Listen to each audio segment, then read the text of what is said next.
and it made my mind very strongly. The only thing, being in the Netherlands, it makes me sometimes so angry to see how by parts of the society actually people are denied the journey that I've been taking and that has given me so much fulfillment. And to see people being told that that is not possible, it makes me very angry. If I was satisfied and happy and had a sense of peace, then I wouldn't be on this journey. I grew up a very lonely child and just didn't really have any connection with my parents at all. Family is disintegrating at a rapid rate, so there's no communication there.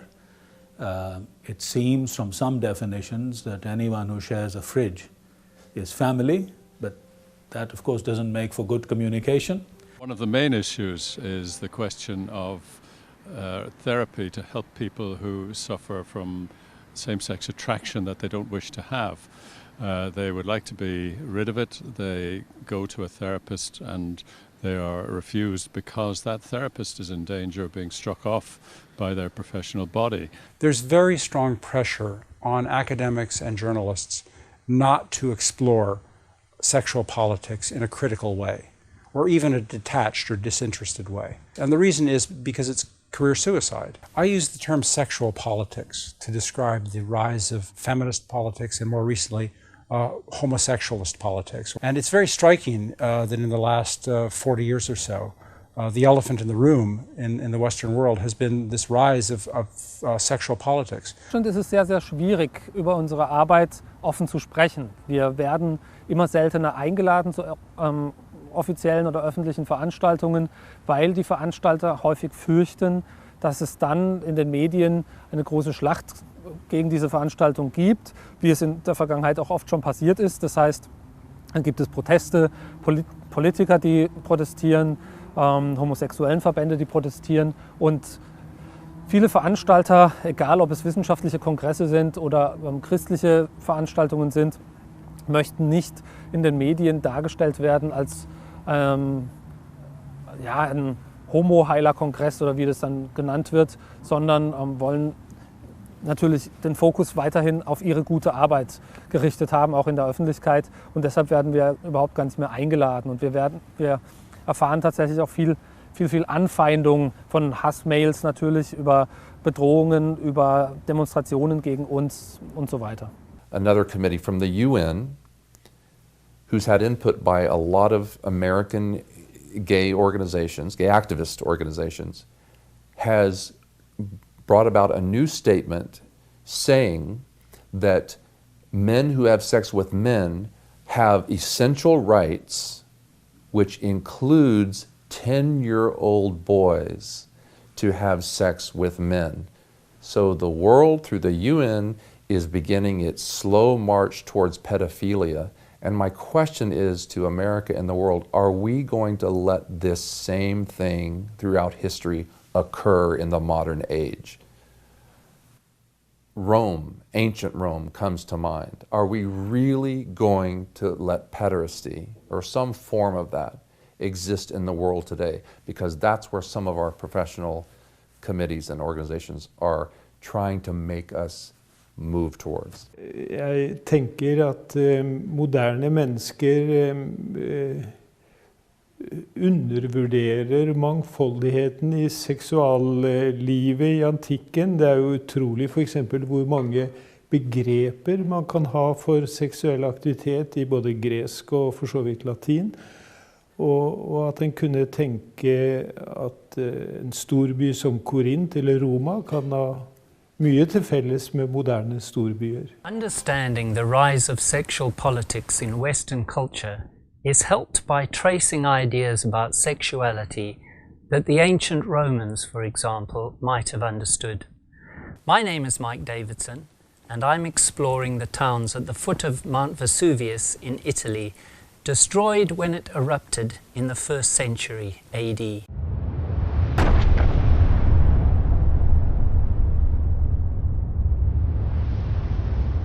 When Vesuvius erupted in AD 79, Pliny the Younger described the great eruption as being like an umbrella pine. But after the eruption, when the dust had settled, what was in the mind of the ancients? And life began to return to normal, and the darkened sky once again became bright. The earliest account we have of the eruption comes from a Jewish man, recorded in the 4th book of the Sibylline oracles. He links this event to the destruction of Jerusalem in AD 70, 9 years earlier, and to the sacking of the temple of God. Jewish and Christian believers made a link between this event and what had been such a powerful event in their own histories 9 years earlier. I think these issues have relevance for the Church of Christ. If we go back a few hundred years, the famous astronomer Galileo had an argument with the Church. The Church said that the sun revolved around the earth, and Galileo said, no, it's the other way around. People think it's the same thing again, with the Church on the defensive, but it's actually a question of role reversal here, because it's the scientific establishment is on the defensive. We are raising the evidence, and they are backing off with ideology.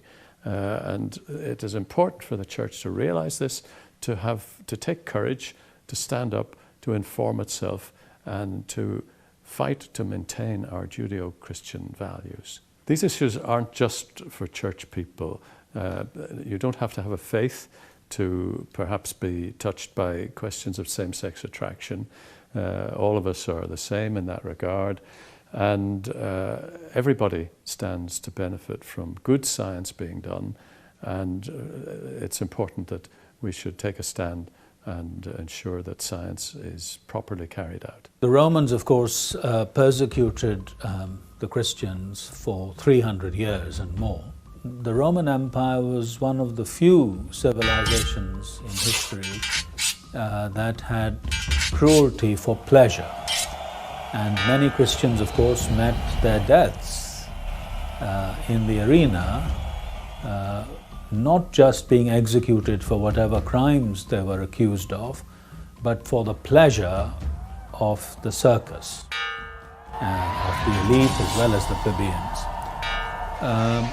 Christianity changed Europe completely. I mean, what we see now is the result of the Christian faith. Even Roman law, which became important later on in the history of Europe, was actually Christianized Roman law of Justinian and Theodosius, and not the pagan Roman law under which the Christians suffered. So what we see around us, our view of human rights, of the value of the human person, all of this we owe to the arrival of Christianity. When I see the Colosseum, I can't help but connect it with the Jewish people who helped to build it, whose temple had been sacked following the long Roman occupation under Emperor Vespasian. I think one of the most moving stories of those who have been silenced has to be the account of the sacking of the temple and the bringing back of the plundered goods that were then used to build the Colosseum. Titus's arch in front of me was the place through which Titus marched with the slaves from Jerusalem, marking his triumph and his great victory in Jerusalem. Josephus tells us that 97,000 slaves were taken from Jerusalem at the time of the ending of the temple. He also records that 1,100,000 people perished in that event when Titus destroyed the temple and sacked Jerusalem. We cannot forget, when we look at the Colosseum, how this has come about and why it's happened in the way that it has. It seems to me that this is a story and a dimension of this building that has been obscured and lost. I became a Christian when I was about 18, and my mother was a Jewess and my father was a Christian, went to the Church of England. And to start with, these two worlds were separate. And then as I grew as a Christian, I did come to realise and see that Christianity was actually the fruit, the fulfilment, continuation of Judaism, because the Jewish prophets what they spoke about in the Old Testament was actually fulfilled by Jesus, and of course all the apostles were Jews. And so for me it brought together these two parts of my life and made them into one. Through maturing and growing, I just saw this was an amazing fulfillment. And I still have a lot of family in Israel because my mum came from Israel, and I'm able in visiting them to share with them from the Old Testament. There's a lot, so much about the Lord Jesus is very plain in the Old Testament without even going to the New Testament. And I also think that the church can miss out tremendously when forgetting about its Jewish roots. The Jewish people turned out to be countercultural. In Europe today, the church particularly has to think about that, how to relate positively to culture where it can do so, but where it can't, how to resist capitulation to culture, which can of course be very strongly demanded. The Arch of Titus is really important because of the two panels that represent the history that it is reflecting on. The more famous and best known of the panels is the one behind me. It marks the start of the procession led by Titus. It shows those who are in the procession carrying the booty that was taken from the temple. The table of showbread, the silver trumpets, more importantly, the menorah, reflecting the light and the glory of Israel. One of the most poignant and sad stories is remembering what happened in 1948 when the Jewish state of Israel was declared. And the story has it that Jews that had survived banishment to Auschwitz congregated in this area. The Talmud had taught them never to walk through or under the Arch of Titus because of all that it evoked in terms of the sacking of Jerusalem and the plundering of the temple. In May 1948, when Israel was declared a state, the Jews who were living in Rome gathered here and marched in that direction, out of the Forum, reversing all the fortunes that had come upon them when Titus had brought them and carried the menorah into captivity. And probably one of the most moving things to talk about is the fact that this menorah becomes the symbol of the state of Israel. This is not really an instrument to bring light in the temple. It's really a statement about the light that comes from the nation of Israel to the people of the earth. I think it's a remarkable story, and again, it's a story that's in danger of being lost.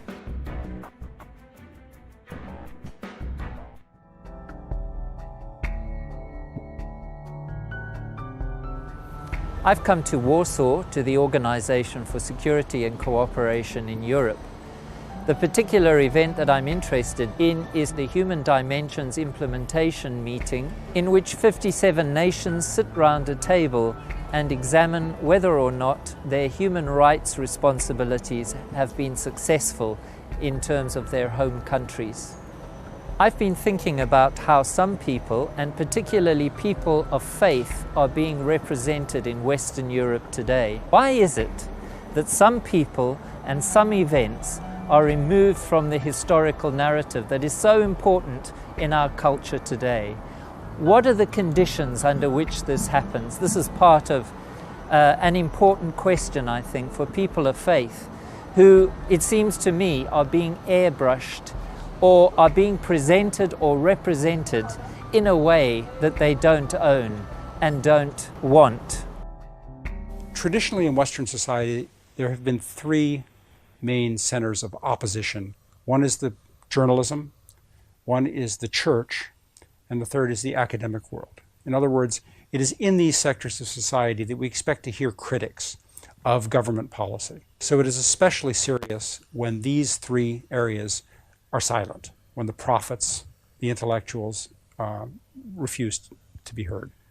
And that's precisely what is happening today as a result of the sexual agenda. I will now pass on the floor to the core issues trust to be followed by the United States of America.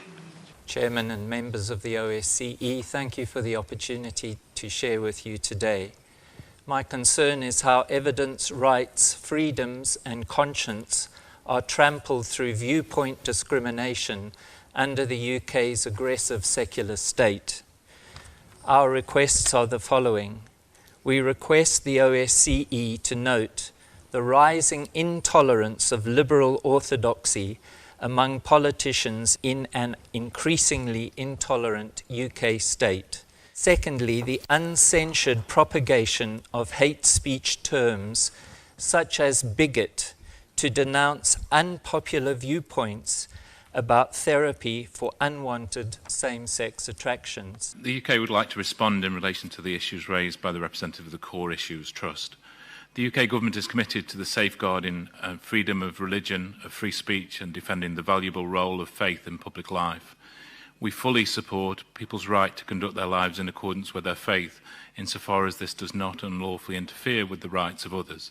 However, it is important to strike a fair balance between religious freedom of expression and the rights of, for example, lesbian, gay and bisexual people not to be discriminated against. The UK government believes the Equality Act of 2010 strikes the right balance between the rights of people to manifest their religion or belief and the rights of others not to be discriminated against or harassed due to their protected characteristics such as sexual orientation. We are confident the balance struck in the Equality Act is the correct one, and we have no plans, therefore, to change the law. It seems to me that there is one agenda being protected in their response, and the need to accommodate diversities that don't favour the new state orthodoxy that celebrates homosexuality is not being heard. I spoke to Barrister Paul Diamond, a human rights lawyer from London, the same day. Paul is standing counsel for the Christian Legal Centre. In my view, Christians are being silenced in the public sphere.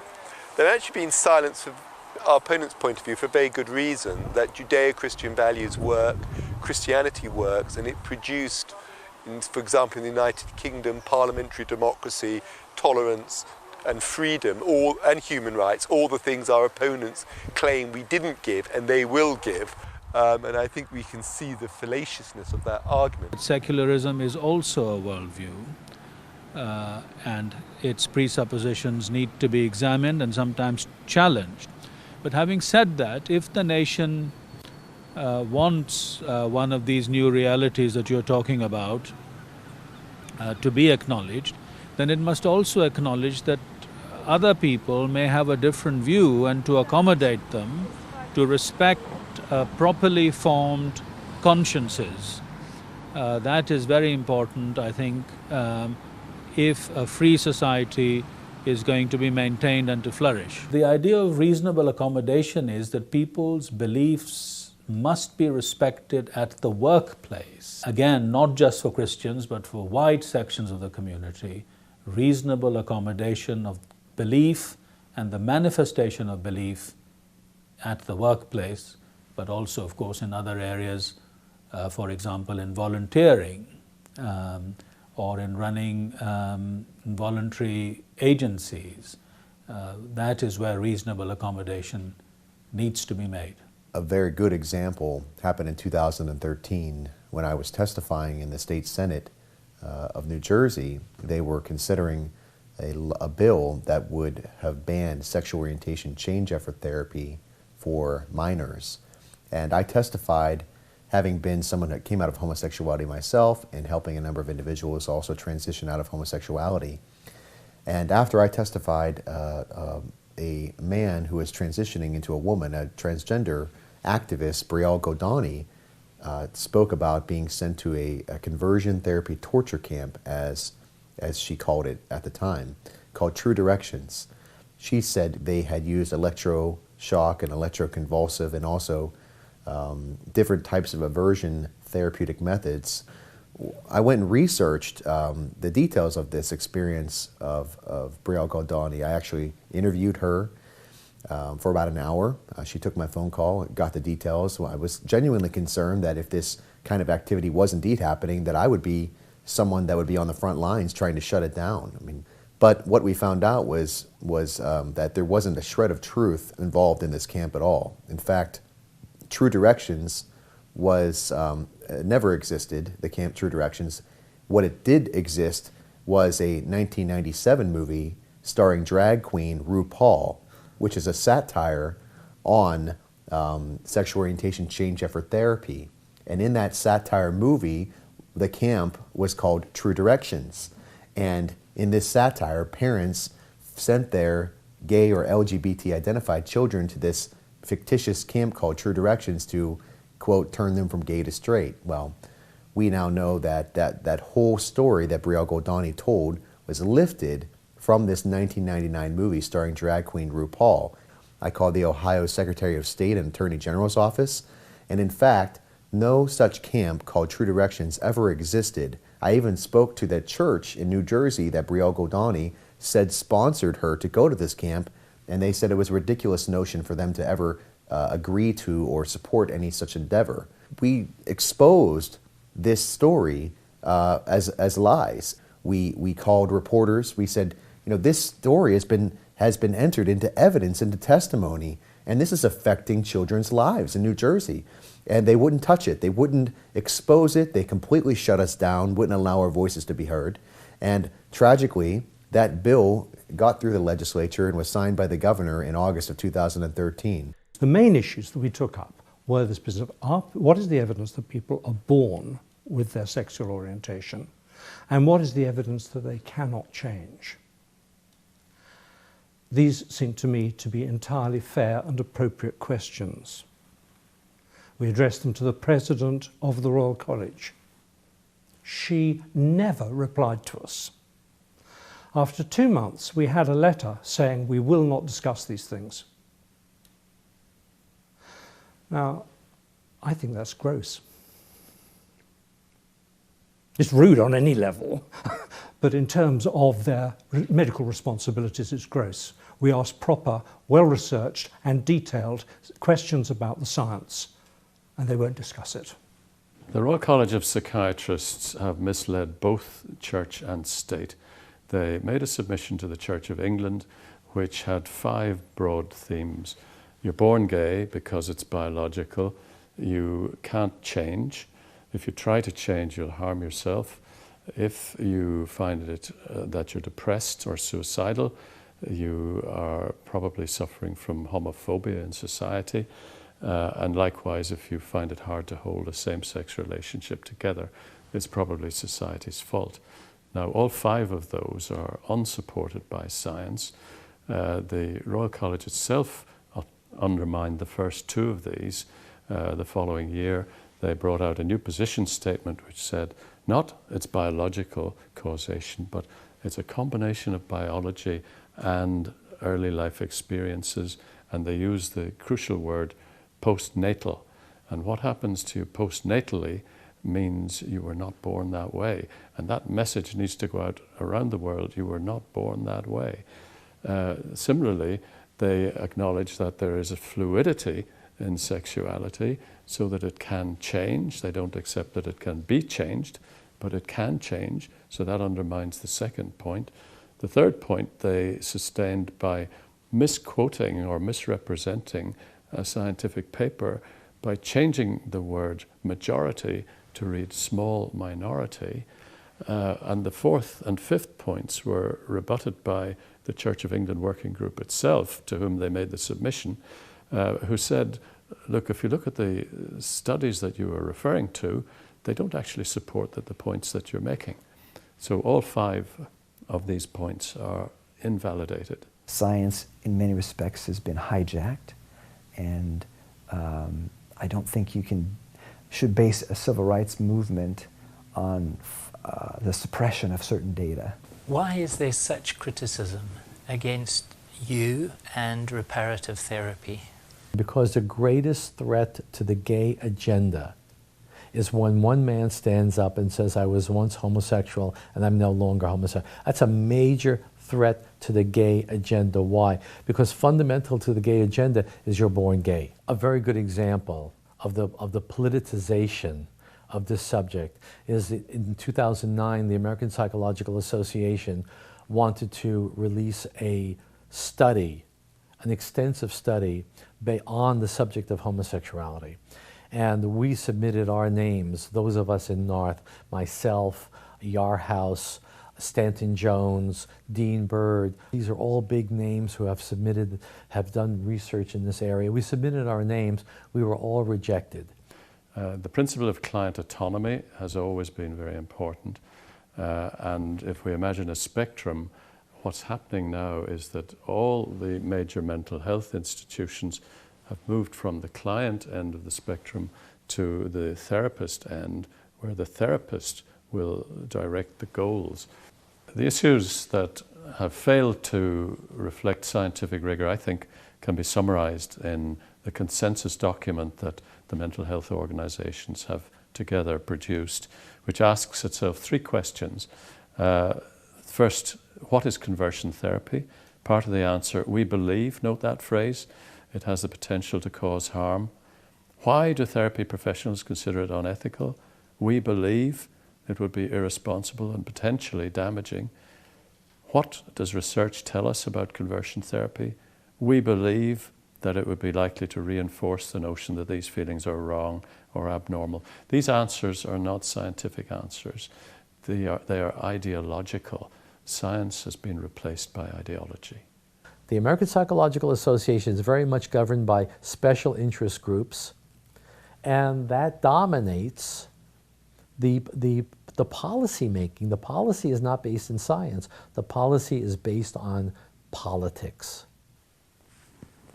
So, according to these opinions on both sides of the Atlantic, there is a political or unchallenged ideological perspective that distorts scientific inquiry and has in fact completely omitted important evidence to support the opposite point of view.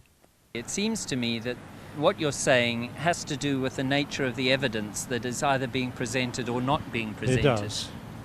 So, for instance, the Royal College of Psychiatrists completely overlooked the evidence of twin studies as to whether people are born gay. It completely overlooked the evidence that people can change. Now, the college said in their statement that there is no evidence that therapy works, but that itself is a distortion. What they should have said is there's no evidence, full stop. We have to ask ourselves whether we are dealing with poor scientific inquiry or, more seriously, fraudulent research actively designed to arrive at a presupposed ideological and political position. There is a lot of concern in medicine about fraudulent interpretations of science. So much so that a former editor of the British Medical Journal thinks these people who fraudulently report things should be criminalised. The General Medical Council, quite properly, launched a national campaign to alert doctors to the business of scientific fraud, to encourage whistleblowers to blow the whistle on when they know things are not right. They say that it's fundamental that people can be challenged and ask questions, and the questions should be dealt with properly and rigorously. And they took this roadshow around the country.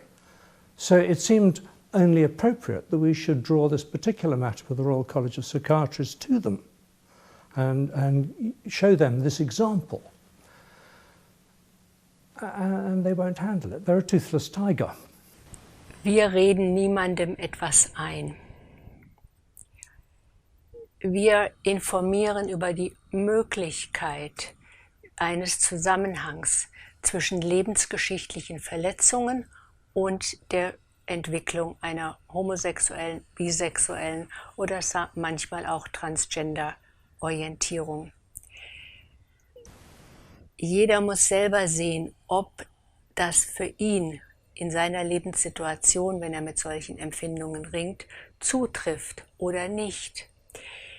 In den 20 Jahren, in denen ich mit Menschen geredet habe, ich kann nur über die Menschen reden, die zu mir gekommen sind oder die uns gefragt haben, waren es immer irgendwelche Verletzungen, die zumindest erheblich dazu beigetragen haben, dass ungewünschte homosexuelle Empfindungen entstanden sind. Aber das muss jeder für sich selber sehen und schauen. Und da vertraue ich auch, dass jeder das selber sieht, was für ihn zutrifft und was für ihn nicht zutrifft. Und dass homosexuelle Empfindungen etwas zu tun haben, in vielen Fällen mit Kindheitsverletzungen, mit Bindungsirritationen. Das hat die therapeutische Forschung ja seit vielen Jahren, seit Anna Freud und später die Psychoanalytiker herausgefunden. Das ist nicht einfach nur aus der Luft gegriffen. Es gibt auch eine interessante Studie aus Dänemark, wo man alle Standesamtsregisterdaten analysiert hat und verglichen hat, ob man in der Kindheitsgeschichte einen Unterschied findet bei Männern, die verheiratet sind und Männern, die in einer eingetragenen homosexuellen Partnerschaft leben. Und man hat festgestellt, dass deutlich häufiger Männer, die in einer homosexuellen eingetragenen Partnerschaft leben, als Kind die Scheidung ihrer Eltern erlebt haben, bevor sie 6 Jahre alt waren und damit dann auch ohne Vater aufgewachsen sind. Diese Zusammenhänge mögen nicht für jeden gelten, aber sie sind immer wieder Hinweise, die Leute ermutigen, in ihrer eigenen Lebensgeschichte zu schauen, ob es Zusammenhänge gibt. Und die Leute sind froh und erleichtert, wenn sie Zusammenhänge finden. Die Forschung hat auch gezeigt, dass Homosexualität nicht einfach angeboren ist. One of the main things, of course, my Christian faith and my conversion, that was the biggest change in my whole life. But if I would turn back the clock at the age of 13, 14, when I discovered my homosexual feelings, and I look at education that was given at school, actually nothing, non-education whatsoever. The lack of knowledge that I had and no people around me who could tell me something valid about having homosexual feelings or desires for the same sex, that is something that I would love to see different, actually, looking back, where young people get real information and not just the fact, okay, you are born like that, it's in your DNA. First of all, I believe from science that it's not true at all. But that was the picture that I grew up with. You're born like this, make the best out of it, and live happily ever after. And I would love to see that being changed. First of all, because it's not the truth. Non-scientific influences often are very important in shaping the final interpretations and understanding of data from science that is disseminated to the public. When you get right down to it, looking at the community of scientists and the professional organizations, there's very little ideological difference among the members of these communities typically. So socio-politically, they share the same point of view. You do not find a lot of diversity in terms of viewpoint. And so one of the things that risks confirmation bias, which is where we tend to value results more highly when they match our particular moral and political beliefs. And we might tend to more disregard findings and results that don't kind of line up with our values and our socio-political beliefs. With many areas of life, we go in with presuppositions. And all our conclusions are worked out on the basis of fundamental assumptions that we're making. So if you assume that homosexuality is an entirely healthy option, that people are born with their sexual orientation, then you will assume that that is the way it should be. And then anyone who wants to alter sexual desires is trying to do something that is unnatural. Whereas if you approach it with the assumption that the natural order of sexuality is male and female for the uniting of their relationship, but also for the procreation of children, and therefore this is the natural approach, then you're more likely to be sympathetic to people who have homosexual desires and want out of it. Research is not occurring that could be coming from a different point of view that might shed light on the subject matter, like sexual orientation change. We're never going to get to that unless we have people that are able, and researchers and scientists that are able to answer questions and frame the research problem and look at the data and bring to it different values and morals, because that will affect the interpretation oftentimes. So that's why diversity of viewpoint and diversity of ideological understanding and diversity of values is so critical to the practice of science. The evidence that we can show is that change is possible. We've been talking about it, but now we can show it in hard numbers that change is possible. Certainly not for everyone. We always say that. Not everyone can change, but on average, people benefit through this kind of therapy in terms of reducing something that they find problematic in their life, namely same-sex attraction, okay? And that it doesn't do harm. This study will give legitimacy to our claims, and it'll encourage other people who are wanting such help to seek such help, and it'll hopefully silence those who are trying to discredit us by putting out this repeated lie that we are harming people. We are under the oversight of the Institutional Review Board of the university, where I'm a professor and a department chair. And that Institutional Review Board is under the authority of the Department of Health and Human Services, that is protection of human participants in research. And so we, standard procedure for any kind of human participant research at a university. So that's what we're using. The guideline, the Department of Health and Human Services has a lot of standards for the protection of participants. It's very important for us to have that, to do this research with that kind of rigor of protection, because we care about the participants, but also because we want to show people that this is legitimate research. It's clear the differences on the issue of providing support for those wanting to move away from homosexuality seem intractable. But the efforts to discuss both the available evidence and the framing of the debate will continue. And work continues in 3 areas. Firstly, the inquiry into how best to help those with unwanted homosexual feelings. Secondly, monitoring and, where possible, intervening in the political institutions that derive the world's political agendas, such as the United Nations and the OSCE.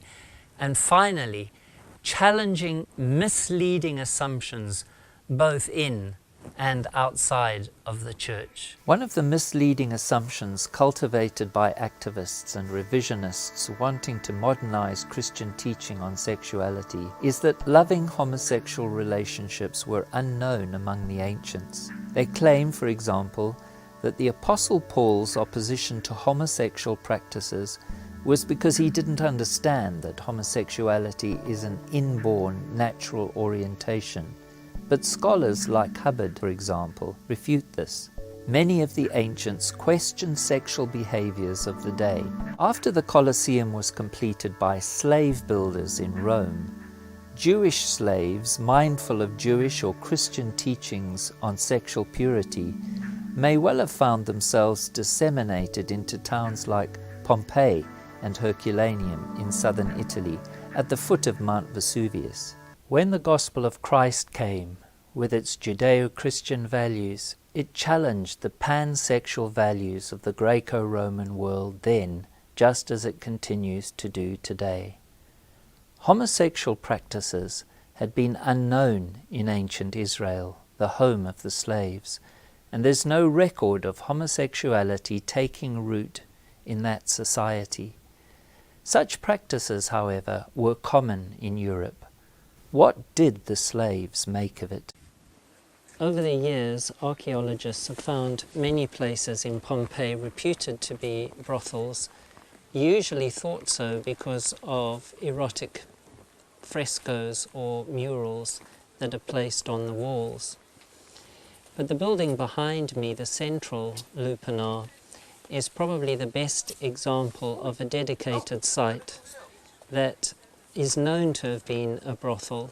It contains not only 7 erotic paintings above the 5 cells or rooms where people would consort with prostitutes. There are also stone masonry beds, and those are 2 of the characteristics that archaeologists now require before they categorize something as a brothel. Upstairs there were 5 rooms also, probably living quarters for those who worked downstairs, all of whom would have been slaves.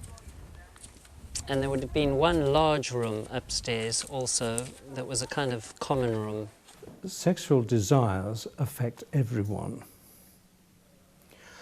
And we all, reluctant as we often are, have to control our desires and channel them in certain directions. Sexual anarchy in society is frightening. The illegitimacy, the disease, the lack of relationship, the social isolation of people. If they're not locked into a caring, loving community that's cemented by the one flesh relationship, which is so fundamental in Christian understanding of society, then there is mayhem. So we have to control our desires, and we have to focus them. And the question is how we focus them, where we focus them. But we're not a slave to our desires. This is a great myth that we have to fulfill every inkling, and it leads to anarchy. We're in the famous Lupanarium in Pompeii. This is the place where men would come to have sex, usually with slaves under the control of very controlling slave owners. In his book, Roman Homosexuality, Ideologies of Masculinity in Classical Antiquity, Craig Williams makes some very astute observations. He points out that the average married male Roman could have sex with his slaves and not risk criticism from his peers.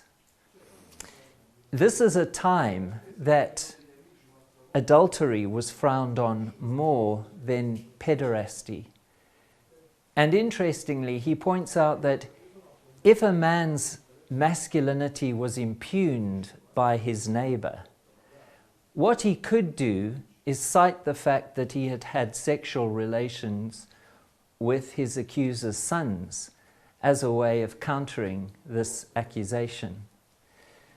Interesting also, men who were known to be womanizers could be thought of as effeminate or soft.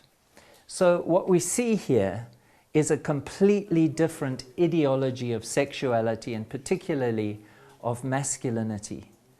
The fact that you could be an adulterer and yet also engaged in homosexual activity points to the fact that this was more of a pansexual society and had a completely different understanding of the way men and women should behave.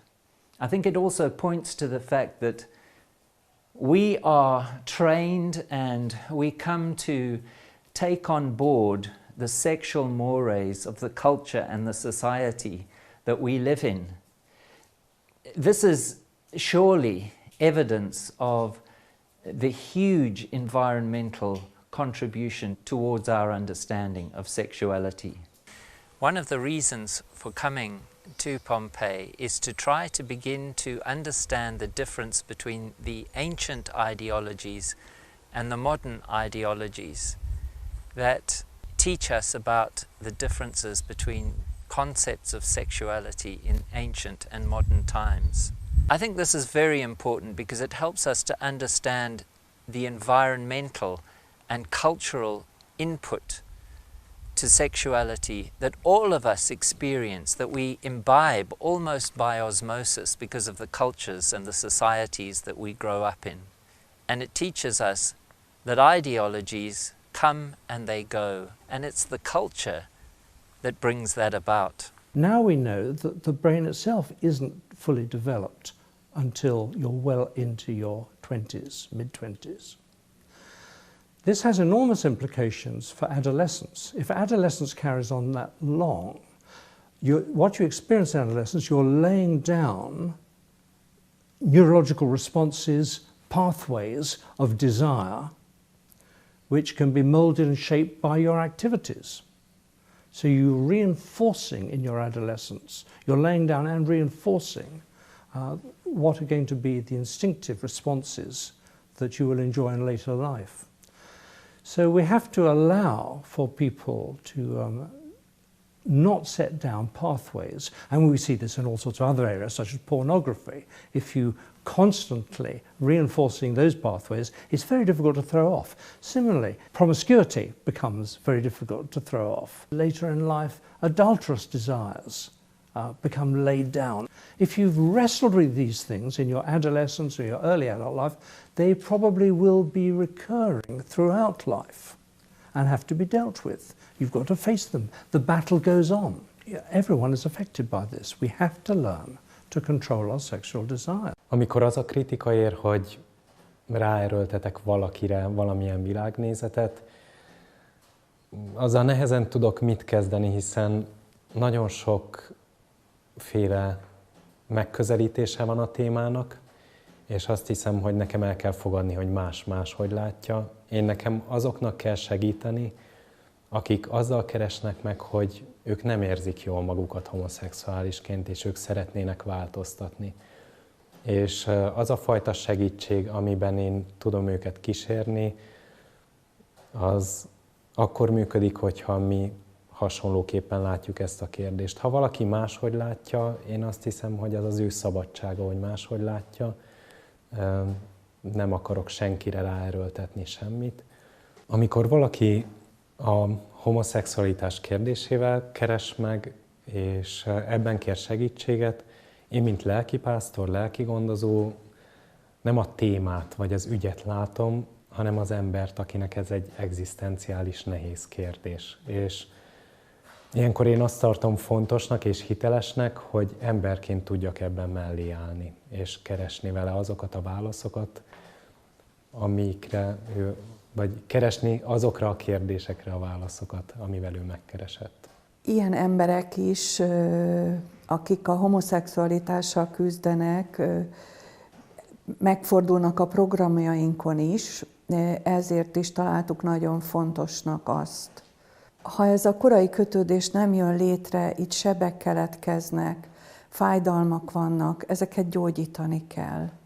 Most legutóbb is szerveztünk egy szakmai napot, egy képzést szakembereknek is, meg érintett résztvevőknek is, hogy lehet a kötődésben szerzett sebet helyreállítani, meggyógyítani. Szeretnénk a szakemberek figyelmét is ráirányítani arra, hogy ez egy nagyon fontos kérdés, hogy a születéskor a háborítatlan szülés megvalósulhasson. 10 évig foglalkoztam egyetemistákkal egyetemi misszióban, most lelkigondozók képzésében veszek részt, és amit tapasztaltam, hogy nagyon sok fiatal keres meg azokkal a témákkal, ami ma Európában, Magyarországon egy fiatalnak témája. Család, alapítás, pályaválasztás, szexualitás. Amikor azzal keresnek meg, hogy homoszexuális érzéseik vannak, de ebben nem érzik jól magukat, akkor én mindig azt látom, vagy az egyre inkább az a tapasztalatom, hogy olyan állapotban találnak meg, amikor már csak erre a témára fókuszálnak. És abban kell őket segíteni, hogy a saját szexuális fejlődésüket is mint folyamatként kezdjék el látni, és a saját személyiségüknek és a fejlődésüknek, a kapcsolódásaiknak a viszonyában látni ezt az egész kérdést. Anecdotal evidence may not be the stuff of public policy making, but it has certainly been influential in raising the profile of the LGBTI agenda across the world. There's another voice, however, perhaps hesitant, less well promoted, often marginalized and ignored, and sometimes hated. This group of individuals from countries across Western Europe, often in their home language, share their stories and the truths that are important to their happiness and well-being. They share them not to offer a new dogma, but because they have found pathways that have been difficult to discover and perhaps even hidden from them. They deserve to be celebrated and encouraged in their willingness to stand up for their own truths. Those who cannot show their faces remind us that speaking out comes with a price in our modern societies. Körülbelül 5 évvel ezelőtt úgy döntöttem, hogy nem szeretnék már homoszexuálisként élni. És ennek részben az az oka, hogy egy ismerősöm megkeresett, és azt mondta, hogy van lehetőség a változásra. Másrészt pedig én akkor már egy zsákutcának a végén álltam. A zsákutca alatt én azt értem, hogy túl voltam akkor már 5 kapcsolaton. Egymás után 5 nővel volt kapcsolatom, és nem azt a, hogy is mondjam, eredményt adta, vagy nem azt nyújtotta, amit én vártam tőle. Édesapámmal való kapcsolatom eléggé sebzett volt, sérült volt. Sok éven keresztül úgy tekintettem rá, mint egy ellenségre. Nos, vélhetően ebből a rossz kapcsolatból alakulhatott az ki, hogy bennem fölépült egy fal a férfi kapcsolatokban, tehát a férfiakkal való kapcsolataimban. Tulajdonképpen mindig volt egy ilyen félelem bennem, hogy ők mit gondolnak rólam. Tehát arra a kérdésre, hogy ez nehéz volt-e segítséget kapni, támogatást kapni, azt mondhatom, hogy én nagyon szerencsés voltam, mert valakit fölkerestem, és az a valaki ismert Németországban egy közösséget, illetve egy intézetet, akik tudtak nekem segíteni, illetve azután találtak nekem olyan terapeutát, aki nyitott volt arra, hogy mik az én céljaim, ezt tiszteletben tartotta, és ennek megfelelően támogatott engem. A nőkkel való kapcsolatomban is nagyon sok minden megváltozott. Az is egy fontos dolog, hogy volt bennem egy elég jelentős kisebbrendűségi érzés, és ezt nyilvánvalóan nőkkel szemben éreztem. Ez nagyon nagyban csökkent. My name is Alia. I'm from the Netherlands and I'm in my early 30s. My name's Lindsay Greaves. I've been married to John for 26 years and we have 5 children. I was growing up as the eldest in a big family. And around like the age of 14, 15, I just realized that I didn't really feel like attracted to guys as a lot of my friends were. And I just came more and more to the realization that I felt attracted to women and to girls. I grew up in the north of England in what seemingly looked like an ordinary family. My parents were quite disconnected from each other and also from me. So I grew up a very lonely child and just didn't really have any connection with my parents at all, apart from being fed and clothed. They looked after me in that kind of way. And so my life was outside of the family. One of my earliest memories is trying to get adopted by another family. And I had a sense of a lack of belonging, really. I began to feel very overly connected with certain girls, and as my teenage years progressed, that got more intense. And so when I was around the age of 19, 20, I just finally opened up to a very good friend of mine, and we became very close very soon in our friendship, and we really opened up to one another. And at some point, like, we started to become very like dependent on one another emotionally. And after those 1.5 years, we broke up. I'd become quite a worldling in my teenage years. I used to drink a lot and go to a lot of parties. So this was a whole new world. And I was very aware that this same-sex attraction that I'd had was actually getting worse, not better, when I became a Christian. So I got in touch with this pastor, and I started to really kind of figuring out who God really was. I'd thought that all that would kind of go away, but it didn't. It actually got worse because of the deeper connections that I was making with people, particularly women. And at that point, I got involved in a full-blown relationship with somebody for a couple of years, within the context of the church, strangely.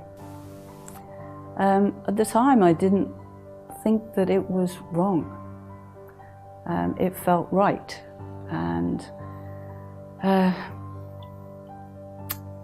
I sort of led a double life in a way, and so did she.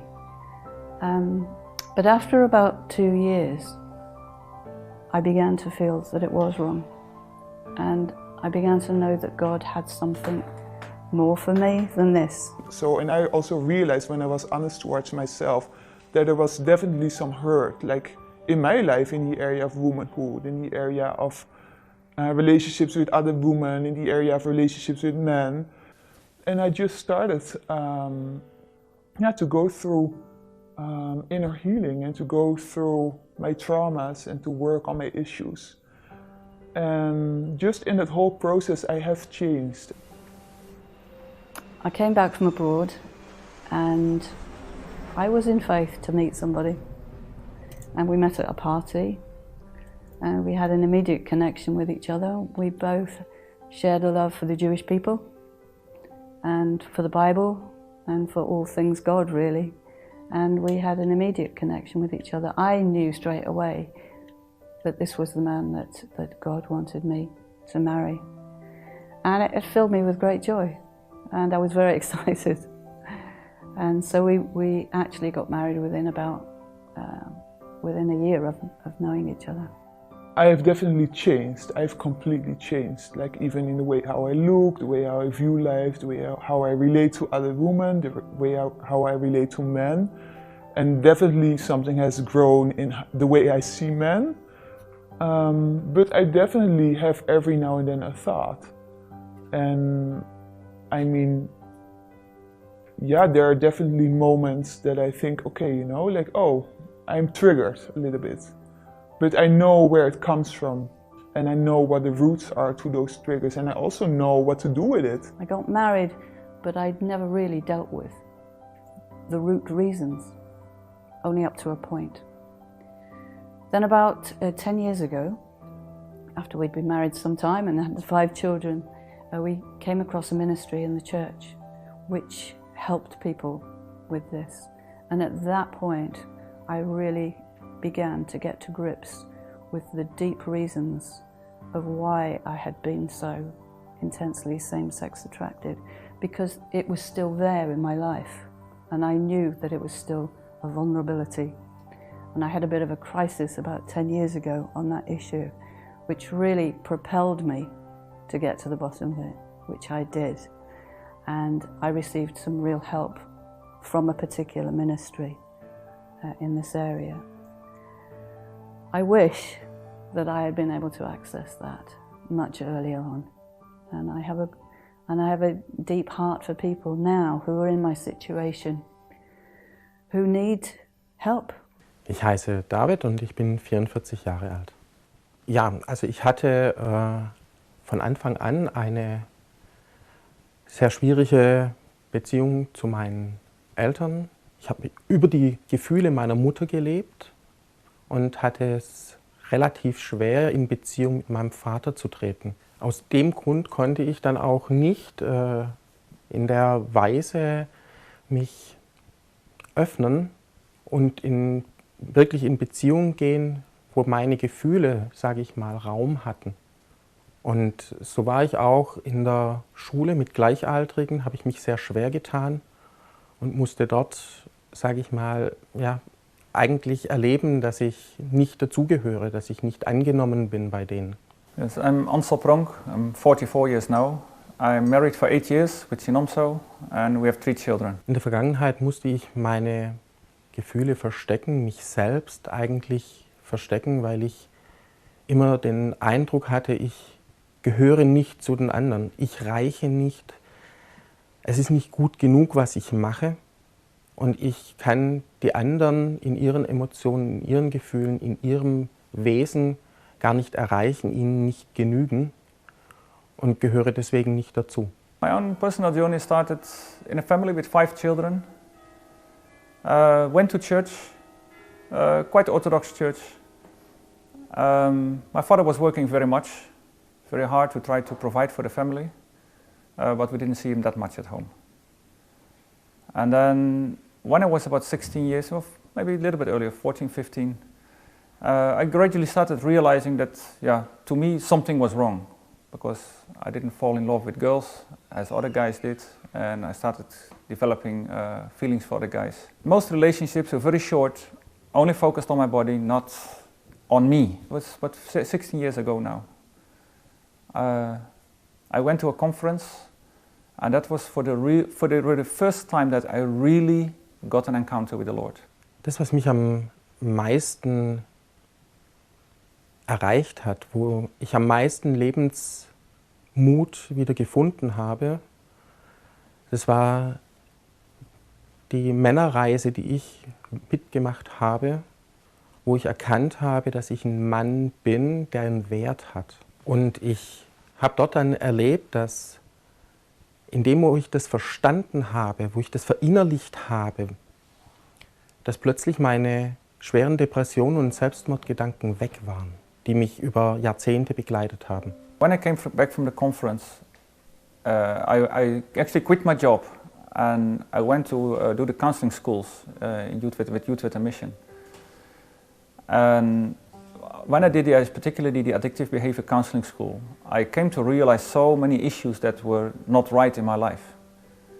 And as I started dealing with those issues, and found healing in those issues, the need for the sexual encounters and the pressure to ever go back into that really disappeared. They went down.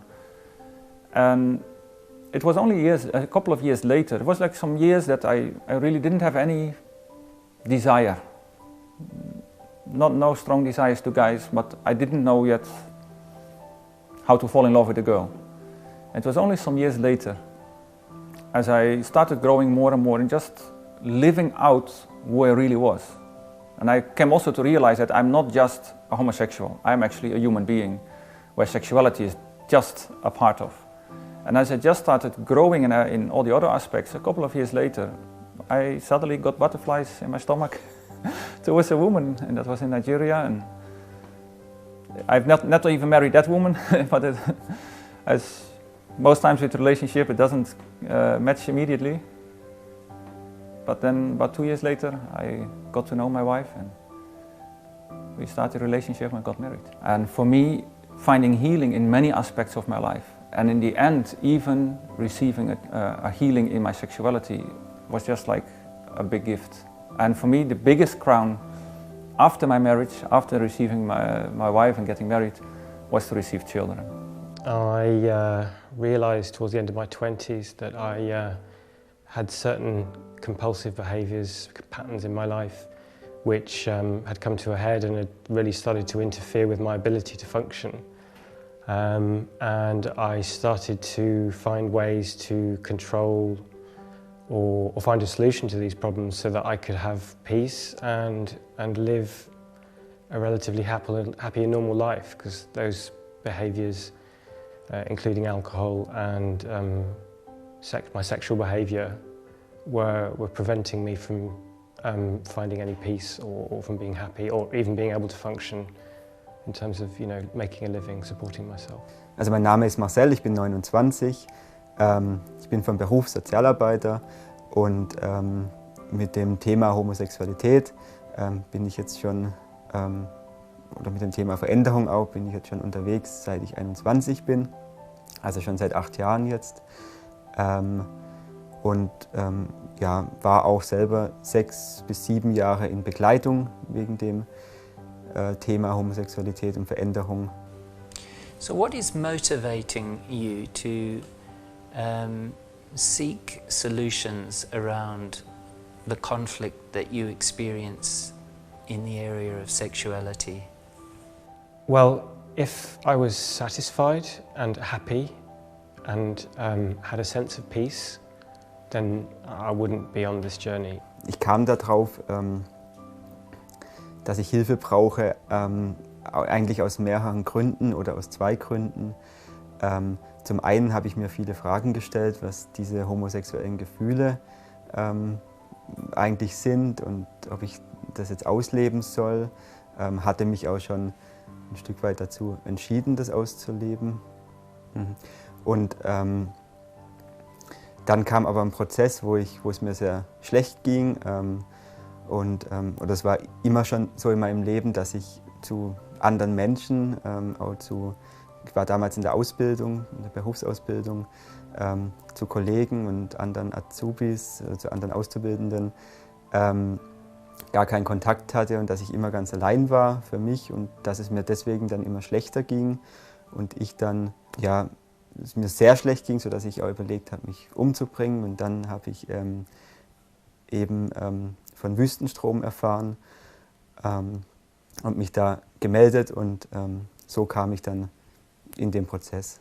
I've learned that the way that I have behaved in my life, in the past more so, perhaps slightly less so now, has been driven by self-seeking, and a lot of my problems came out of the fact that I was very self-centered, and I still can be sometimes.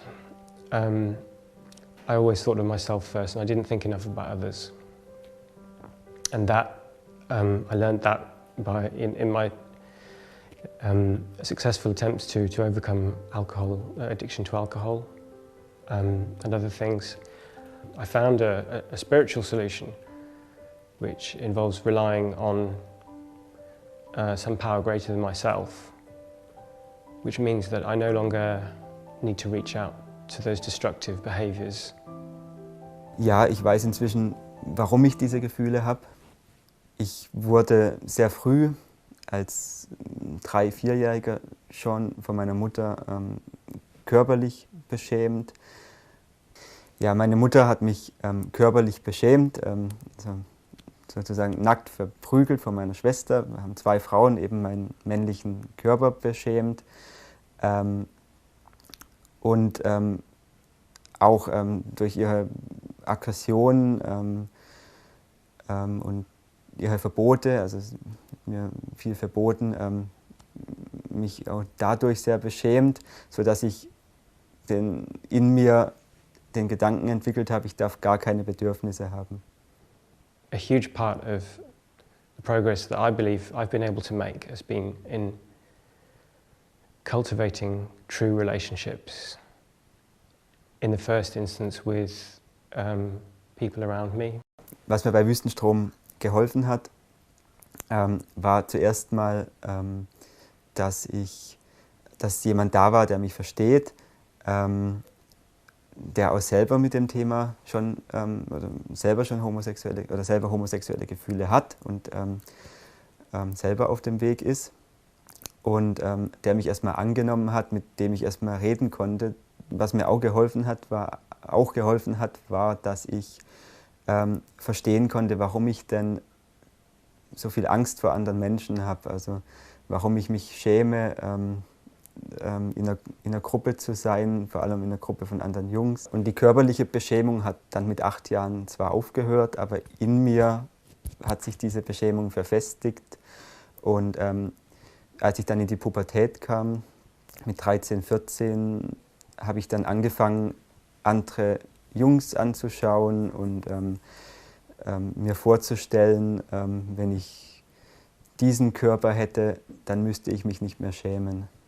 Und das hat sich dann weiterentwickelt mit 17, 18, 19, dass ich dann eben auch sexuelle Kontakte, entweder Pornografie oder sexuelle Kontakte gesucht habe und auch ein paar Monate einen Freund hatte und da eigentlich auch mir immer nur die Nähe zu dem gewünscht habe oder zu den anderen Jungs, weil ich mir, wie ich heute weiß, vorgestellt habe, dass ich, wenn ich denen nahe bin, dann kann ich für einen kurzen Moment meine Beschämung vergessen. Also heute weiß ich eben das, was ich von anderen Jungs da eigentlich suche.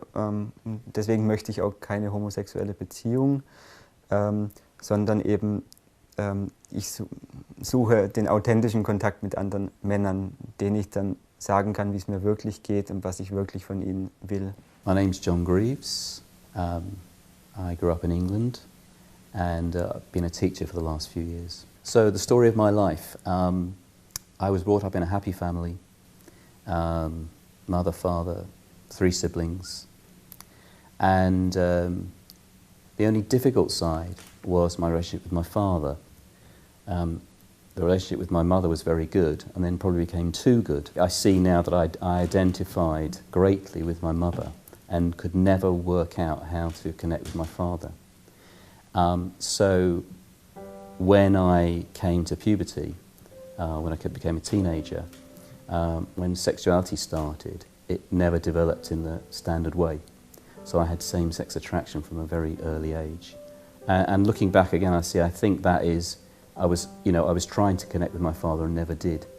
And this led me off in the wrong direction. So when I became a Christian, I already knew, that what I was feeling and my emotions and my sexuality was not what God was saying. That God had a plan for men and women, for a man and one woman to have a sexual relationship.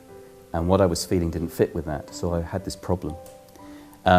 So in my 20s I shared with various people, had various input, supportive input from friends, but still felt the same and didn't know how to connect with a girl. When I got to 28, one of my friends said, could you believe for a point in the future where you could be married? And the Lord clearly gave me faith at that point. And I prayed about it and I thought, yeah, I could think like in 2 years' time I could get married. And it was about 2 or 3 years later that I met my wife, Lindsay, my to-be wife. I was immediately attracted to her and this was quite a new experience. And it wasn't long before we, talking, we shared and discovered that we both had same-sex attraction. And of course that was an amazing plan of the Lord, that we could understand each other and pray for each other and support each other. So about a year later we got married, very much in love, got married, and this was all a new experience. That didn't mean that all my same-sex attraction had disappeared, but we were still able to support each other, pray through things. We brought up 5 children. We've been very happily married for 27 years now. Marriage, to me, is a God-given completeness. It's security, it's a friendship, deep friendship for us. It's a very deep friendship, and security, a steady place, a stable place, whereby we can work out our relationship with God and with our children. What I'd add to that is that marriage is an amazing privilege. I mean, it's the building block God has given, I believe, for life, for men and women, for life on earth. But also, of course, at the end of time will be the marriage feast of the Lamb, and really we have this great privilege of entering into a shadow of that and a taste of how that's going to be in human marriage now. Jeg heter Øyvind Svendsen, 60 år og kommer fra Oslo. Selv om jeg kjenner at jeg ikke har nådd målet og der at jeg tør å gifte meg med en kvinne I dag, så kjenner jeg at denne veien ønsker jeg å gå videre. With hindsight, when you look back at all that you have experienced, do you have any insight into why things went in this direction for you? Jeg fant ut at mitt forhold til min far ikke var preget av noe nærhet og av den bekreftelse som jeg trengte fra en mannsfigur. Jeg følte at det var aldri bra nok det jeg gjorde, og far var rask med å si fra om det var noe negativt, men han bekreftet meg aldri positivt som jeg kan huske, som en gutt og som en ung mann. Critics of people who leave homosexuality say that we stereotype this absent father, domineering mother, which is what you've just said. What is your response to that? Min måte å respondere på det at i mitt tilfelle så stemmer det. Men jeg ser jo at det flere faktorer også, etter hvert som min vandring har fortsatt. Den hjelp jeg hadde var å begynne å forstå hvor disse vanskelige følelsene kunne ha sine røtter, som jeg allerede var inne på, særlig i forhold til min egen far. Og så fortsatte jeg med å gå i terapi og få jobbe litt mer med akkurat den relasjonen. Det jeg gjorde i forhold til far var å tørre å si sannheten. Tørre å kjenne på at selv om far gjorde så godt han kunne, så var det ikke bra nok. Det jeg vil si til de som ønsker hjelp, at det verdt å gå en annen vei enn det som the mainstream i dag. John, you've been on a journey for some years now. Can you tell us briefly something about that story? Yes. When I was young, I coveted the female body. I wanted to be female. I wanted to look like a woman. I wanted to feel like a woman. And that was expressed a few times in my childhood. As I got older and I reached my teenage years, I experienced a lot of expressions of men looking at me and telling me that I wasn't a man, that I wasn't masculine enough, that I didn't look like a man, that I didn't have the broad shoulders. This carried on into my adulthood, and the frustration of feeling not like a man really led me down a strange path. That path was, I realized that I was miserable as a man, and if I lived as a woman, perhaps things would change.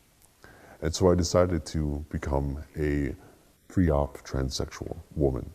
I was born a boy and I lived as a woman for a number of years. What happened was I had a friend who was also a transsexual woman, and the day before her sexual reassignment surgery, she had a breakdown and realized that she wanted to be a man.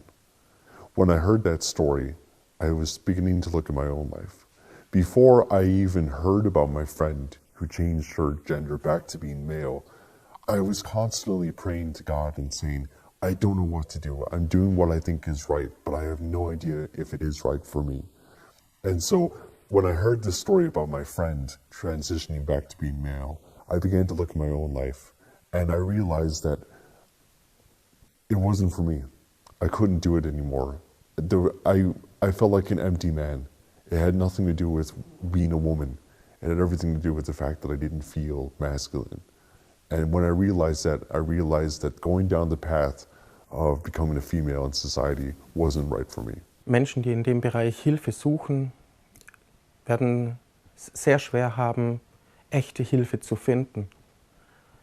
Zum einen ist es so, dass es die eine Seite gibt, die einem sagt, das ist halt so, akzeptier's, du bist so geboren, du bist so geschaffen, lebe das einfach. Und auf der anderen Seite gibt es Menschen, die einem sagen, ja, ich kann dir helfen, diese homosexuellen Gefühle zu unterdrücken, sie wegzumachen. Es gibt im christlichen Bereich auch Menschen, die einem sagen, ich kann dir helfen durch Freibeten, da wird es dann alles gelöst. Oder die einfach überhaupt nicht verstehen, um was es eigentlich geht, sondern sagen, das ist Sünde, du hast sie erkannt, lass es halt.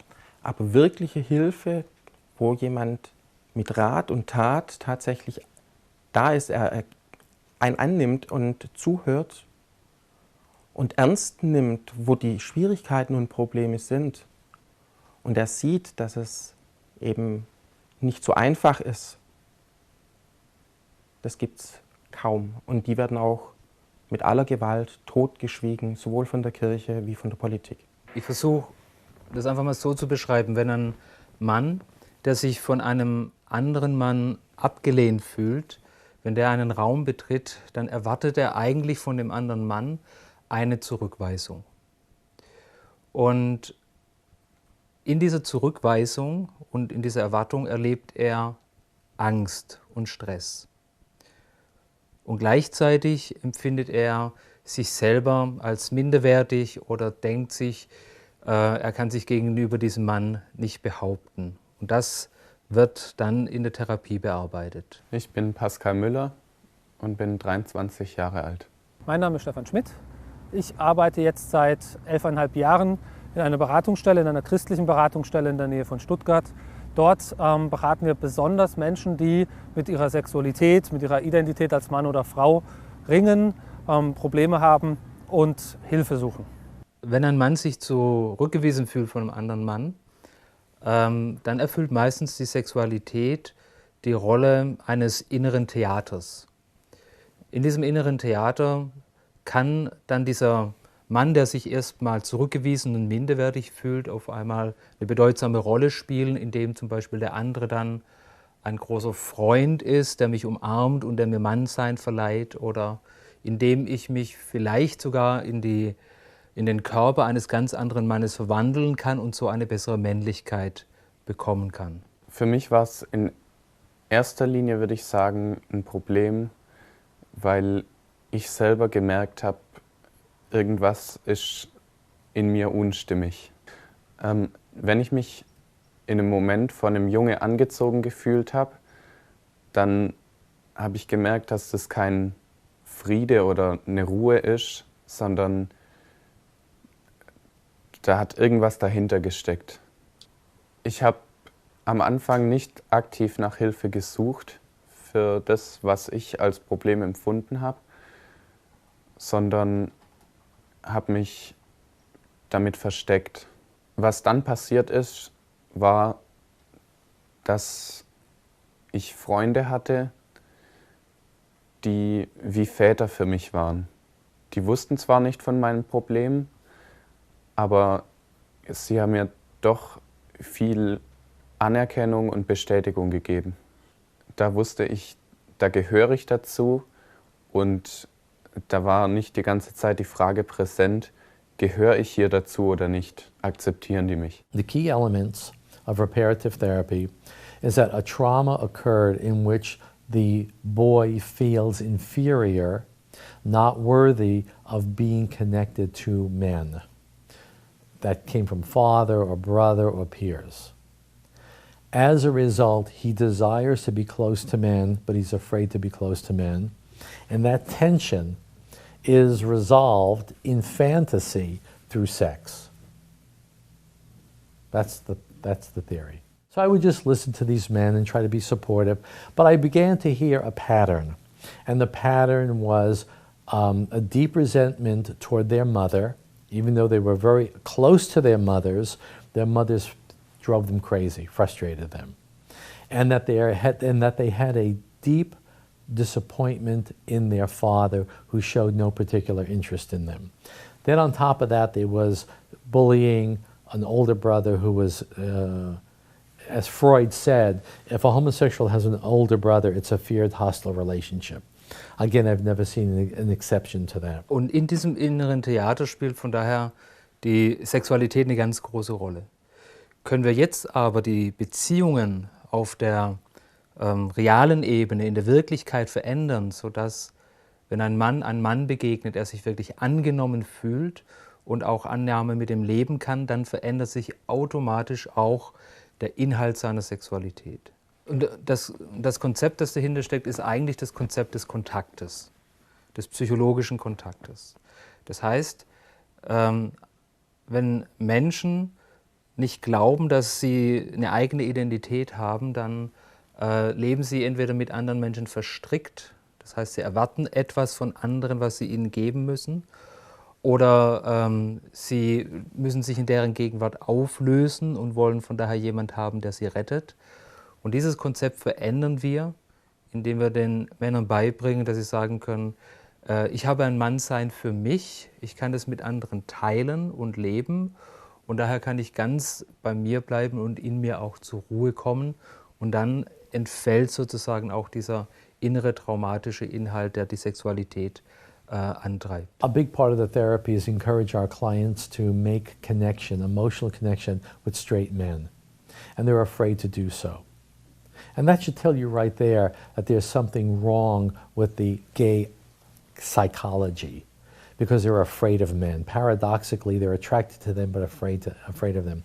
And so a lot of the therapy is teaching them to overcome their anticipatory shame so that they can make an emotional bonding with men. Going to a gym, finding a male mentor, using your therapeutic relationship, whatever. Jetzt ist mein Ziel, nachdem ich mich mit den Männern verbunden fühle und auch weiß, dass ich ein Mann bin, dass ich mir darin noch sicherer werde und dass ich die Frage auch, wenn sie auftaucht, immer wieder bestätigt bekomme und dass ich diese Bestätigung bei anderen Männern, wenn ich sie brauche, auch mir hole und nicht durch irgendwelche alternativen Wege suche, sondern wirklich auf die Leute zugehe und meine Frage stelle, wo ich weiß, diesen Leuten kann ich vertrauen. Ich denke, was sehr typisch ist für Menschen, jetzt speziell für Männer, mit denen ich am meisten arbeite, die mit homosexuellen Gefühlen zu tun haben. Also was ein typisches Merkmal ist, ist, dass sie Schwierigkeiten haben, Gefühle authentisch gut wahrzunehmen, Gefühle authentisch auch auszudrücken und in Beziehungen so zu leben und sich selbst so in Beziehungen einzubringen, dass sie tatsächlich eine Bindung erleben, dass sie tatsächlich erleben, dass Gefühle verarbeitet werden können, dass sie sich geliebt fühlen können, dass sie andere auch lieben können.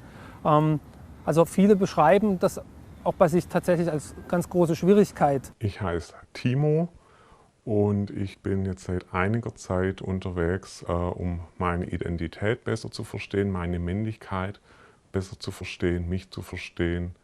Ja, und da arbeite ich seit einiger Zeit an mir. Dieser Prozess, den ich gestartet habe, ging für mich los, dass ich mir Hilfe gesucht habe, weil ich mit homosexuellen Gefühlen zu kämpfen hatte und das lange verdrängt habe und nur in mir selber ausgemacht habe. Diese Gefühle konnte ich nicht einsortieren, wusste nicht, wer bin ich, was macht es mit mir, was will ich, was ist meine Sexualität, meine Männlichkeit. Wenn Männer zu uns kommen, dann fragen wir sie sehr deutlich und klar, ob sie sich auch andere, zum Beispiel affirmative Therapieformen angeschaut haben. Dann fragen wir sie auch ganz klar, ob ihre Homosexualität für sie tatsächlich einen Konflikt darstellt. Und wir erklären ihnen auch dann, dass wir nur das in der Therapie behandeln können, was diese Männer selber als Konflikt im Laufe des Gesprächs in sich entdecken. Wir verhindern auf diese Weise, dass der Mann sich irgendein Problem anliest oder dass wir ihm ein Problem reinreden. Wir wollen, dass er das tatsächlich selber entdeckt, entwickelt und dann sagt, hier habe ich einen Konflikt und den möchte ich bearbeiten. Auch wenn manche Leute das sagen, dass Homosexualität in Ordnung ist, erlebe ich oder spüre das in mir nicht so. Ich erlebe es als einen Konflikt. Ich kann für mich selber nicht damit umgehen und merke das mehr und mehr, dass es auch außerhalb von der Homosexualität in vielen Bereichen genau diese Fragen sind. Bin das ich? Darf ich so sein? Das ist mein Grundproblem, dass ich oft nicht weiß, wer bin ich oder wie habe ich zu sein. Ich habe in meinem Prozess durchaus das Gefühl, dass ich sehr viel erreicht habe. Ich bin selbstsicherer. Ich habe Beziehungen aufgebaut, in denen ich Halt finde, in denen ich Sicherheit finde, die mir gut tun, wo ich mehr und mehr lerne, mich wahrzunehmen als ganzen Menschen mit Stärken und Schwächen. Ja, man wirft uns oft vor, dass wir von einer Wertung ausgehen und von vornherein sagen, Homosexualität ist etwas, das man nicht leben soll oder nicht leben darf und dass wir Menschen dazu zwingen, dazu überreden, ihrer sexuellen Orientierung zu arbeiten. Und das ist natürlich überhaupt nicht weder meine Haltung noch die Haltung der Menschen, mit denen ich zusammenarbeite, sondern wir achten sehr genau darauf, dass Menschen sehr und wirklich unabhängig von sich heraus entscheiden können, oder immer diejenigen sind, die alleine entscheiden, was sie tatsächlich in ihrem Leben verändern wollen, an was sie arbeiten wollen. I see firsthand men, let's say their homosexual feelings are based on a severe case of gender identity inferiority, and they project that need outward and are only seeing the beauty and wholeness of maleness in another man's body that becomes eroticized. When that shame-based statement about them that at first says they're worthless as men, they're stuck and they will always be stuck, they're worthless, those messages, when those messages are relieved, the moment of grief and anger that's authentic, that they've never faced before, that's underneath those homosexual feelings, when that's wiped out of the way over a period of time, there are actually moments in my office where that change automatically happens because we're dealing and feeling with what's really going on underneath the homosexual attractions. And so when they come up out of that grief process, the moment of change happens because when they return to who or what they've been erotically attracted to before, they look at and they have a cathartic experience of some level, of some type. And they say things like, oh, wow, David, I just had one last week, said to me, this whole, I'm paraphrasing, but this whole manhood thing, this feels a lot better than sex with men. That's those are unsolicited responses. So those are moments of actual emotional change, not just behavioral change. And let's face it, sexual pleasure is a pretty heavy-duty kind of pleasure. And I know two things when these men spontaneously describe these cathartic moments of change. First of all, for them, it isn't inborn, these issues, and it's changeable. Ich würde sagen, wir helfen Menschen, sich selbst besser zu verstehen, mit den eigenen Gefühlen, Gedanken, mit ihrer eigenen Art in Beziehung zu sein, damit besser klarzukommen, das besser zu integrieren, vielleicht auch Vergangenheit, was sie früher erlebt haben, besser zu integrieren und dass das dazu führt, dass sie dieses sexuelle Verlangen zum gleichen Geschlecht tatsächlich weniger bei sich erleben und merken, sie werden sogar offen für das andere Geschlecht, das sie dann anziehend finden, wenn sie es wirklich wollen, wenn sie wirklich das Ziel haben, dorthin zu kommen. There is a danger that the Christian Church, in seeking to contribute positively to society as it should, and as the apostles encouraged it to do, capitulates to values that betray the foundation of the Jewish heritage upon which the Church is built. History shows us that in its own zeal, the Church has sometimes betrayed itself and even persecuted the Jews in a shameless way. So at the end of this journey, this exploration of the conflict between competing ideologies and worldviews, where do we now stand as people conscious of our histories and our destiny? I've been the pastor of a church in the Republic for almost 28 years. Og så arbeider jeg i Til Helhet, som en paraplyorganisasjon som gir hjelp til mennesker som strever med uønskede homofile følelser. I think the fact that the family now has been redefined, that marriage is not between a man and a woman anymore, but can be two men or two women, I think that will have enormous complications by virtue of the fact that it's legislation. So to oppose that position, which is in conflict with the scriptures, there's to be a legislative consequence. And how that's going to be worked out in the coming days, I just wonder. I wonder, will churches be allowed to teach what they understand to be the biblical position? I wonder, will the state bring pressure to bear on them to have a wider position. I wonder, will schools have to change, even Catholic schools, will they have to change their ethos? They may not immediately, but I think over a period of time, I think this will grow and develop and become more dominant and more entrenched in the Irish society. Unlike other great social events in the past, it never became an issue of this has to be the dominant position and no other position will be tolerated. Here's the sort of overturn of hundreds and thousands of years of civilization, and it's almost now as if it's a normative experience, when in fact up until the last few months it wasn't. And the energy and dynamo that's driving the yes acceptance is going to make it very difficult, I think, for people who hold the traditional view, because the traditional view will not be allowed to be countenanced. I don't mind someone holding a view opposite to me, for as long as I'm allowed to hold my position. But as it presently stands, my position will not be tolerated. And so this new position will be the driving force in Irish society. And I don't think that is democratic or good for the state, or good for society as a whole. Mange forskjellige slags årsaker. Men det nytter å stå sammen og hjelpe hverandre. Det nytter å bearbeide ens eksistensielle problemer. Og gleden over å hjelpe mennesker som strever eksistensielt, det er en glede jeg har. Ja, det som kan være felles hos de menneskene som jeg har erfart, det er vel at det er noe i vår bakgrunn, det er noe i våre valg, i forhold til våre foreldre, i forhold til et overgrep som kan ha skjedd, så kan den enkelte ha tatt valg som har preget en på en dårlig måte. Og jeg har også sett at det går an å ta nye valg. Det kan være åndelig, det kan være menneskelig,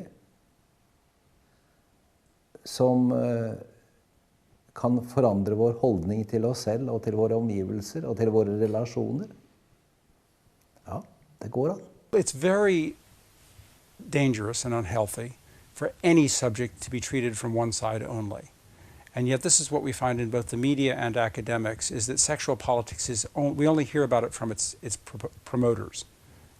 All of the scholars that deal with it do so from a standpoint of enthusiastic promotion. The consequences of this are that there is a narrowing of permissible opinions and viewpoints on university campuses, that students get a very narrow view, a view of, well, essentially the academic world is promoting a political ideology. It is the job of academic scholars to treat phenomena from a detached, disinterested viewpoint, a viewpoint as objective as possible. And yet there's almost no pretense that this is the case in the academic world. Women's studies departments openly promote both feminist and homosexual politics without any apology or attempt to disguise it. And this is not just in the academic world, it's also increasingly happening in the legal world. It's becoming legally unacceptable to express certain opinions now in the United Kingdom, for example. People are threatened with arrest. People are threatened with civil suits, and in some cases with criminal suits, for expressing opinions that are critical of either feminist or homosexualist politics. Ich erinnere mich, dass ein Mann mir sagte, wenn ich mein Coming-out hätte, würde mich meine Familie unterstützen. Aber weil ich mich für einen Weg der Veränderung entschieden habe, unterstützt mich meine Familie nicht. Das ist, was wir heute erleben, auch in den Gemeinden, dass Menschen, die einen Weg der Veränderung suchen, wenig Unterstützung von ihrem sozialen Umfeld oft bekommen. Ideologies around sexuality change as culture changes and moves on. Just as we've seen religion politicized and we've seen race politicized, so we're now seeing sexuality being politicized. What we're beginning to see now is the rise of the transsexual agenda And the transsexual agenda really is the next step towards pansexuality. And the ironic thing is surely that the Romans knew all about pansexuality and had invested in those values. So here we are in the 21st century, returning to something that the Romans were very familiar with 2,000 years ago. And so what of the Christian church? What is the responsibility of pastors and teachers who clearly have an essential role in maintaining time-honored truth about the divine plan and template for human sexuality? Pastors are increasingly intimidated from speaking out against sexual politics. They do not criticize for many years they've refused to criticize the feminist agenda. Some have spoken out against the homosexual agenda, such as same-sex marriage, but even that is beginning to become more and more silenced. It's getting to the point now where pastors don't even criticize fornication, adultery, divorce. These are no-go zones for many pastors. And when the pastors don't lead, when the pastors are not the leadership of the church or the community, then it's hard for anyone else to do so. So I think the church's church's timidity in this is something that is very, very worrying. I think Christians shouldn't be nervous. I think we have a gospel that will bear up to scrutiny. I think we have a Saviour that sinners will find attractive. I think the fact that we're all broken and we need a Saviour tells us that we're without hope unless He comes. And whether you're straight or otherwise, our sin is always offensive to God. If we live in sin, we cannot go to heaven. But there is a remedy. The wonder of Christ coming in a man at this time of the year, we celebrate His coming. And He came so that we could be saved. Saved from ourselves, but saved from the wrath to come. And so that gospel goes right across the board for all people, everywhere, no matter what their sexuality is.